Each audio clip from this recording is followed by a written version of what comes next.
Hello guys, welcome back again. Want to make Google Messages easier on your eyes? In this quick 2026 guide, I will show you how to enable dark mode on the Google Messages in just a few simple steps. No confusion settings, no extra app, just a cleaner, more comfortable messaging experience. Let's get started. First, take your phone, then open the Google Messages app and make sure you are using the latest version of the app.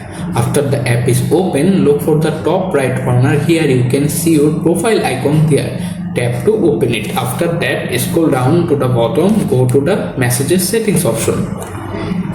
In the menu, scroll down again, look for the various option. Here you can find the theme option or choose theme option, click on that. Now basically here you can see three options such as light, dark and system default. If you want to decide to enable always dark mode, simply select dark option.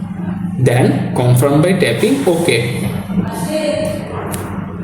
If this guide helped, leave a like, subscribe for more easy mobile tutorial, and I will see you in the next video.